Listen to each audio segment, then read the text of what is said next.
এই কথাগুলো মাথায় ঢুকিয়ে নিন। কন্যার বিবাহ 22 থেকে 25 বছরের মধ্যে করিয়ে দিন। ছেলের বিবাহ 25 থেকে 30 বছরের মধ্যে যে কোনো অবস্থায় হয়ে যাওয়া উচিত। ফ্ল্যাট না কিনে জমি কিনে ফেলুন, আর সেই জমিতে নিজের পছন্দ মতো ঘর তৈরি করুন।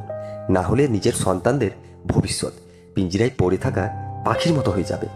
নতুন প্রজন্মের সন্তানদের দুটি বাচ্চার জন্ম দেওয়ার জন্য প্রেরণা দিন।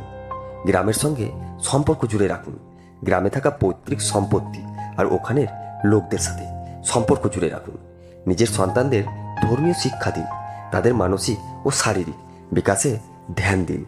আতঙ্ক ফেলানোর মতো লোকজনের সাথে জিনিসপত্রের দেওয়া নেওয়া বন্ধ করে দিন, আর ওই ব্যক্তিদের থেকে দূরে থাকুন। আপনার বাড়ির সামনে জায়গা থাকলে ছোট বাগান বানিয়ে নিতে পারেন। উৎসবের দিনগুলিতে অফিস থেকে ছুটি নিয়ে সপরিবারে আনন্দ করুন। সকাল 6টার আগে ঘুম থেকে উঠে পড়ুন, আর রাত্রি 10টার আগে ঘুমানোর নিয়ম তৈরি করে নিন।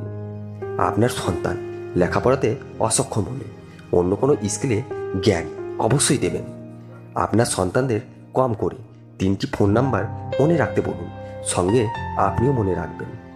পরিবার ও সমাজে যে কোনো কার্যক্রমে নিজের সন্তানদের অবশ্যই নিয়ে যান, এতে ওদের মানসিক বিকাশ ঘটবে। পরিবারের সঙ্গে একসাথে বসে খাবার খাওয়ার অভ্যাস করুন।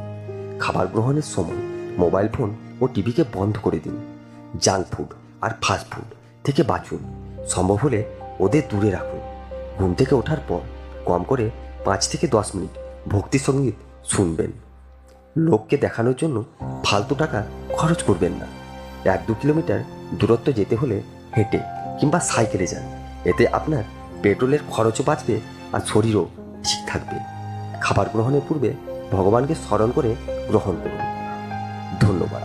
আমার এই ছোট্ট ভিডিওটি আপনাদের ভালো লেগে থাকলে একটা লাইক অবশ্যই দেবেন এবং বন্ধু প্রিয়জনদের শেয়ার করে চ্যানেলটি সাবস্ক্রাইব করে পাশে থাকবেন।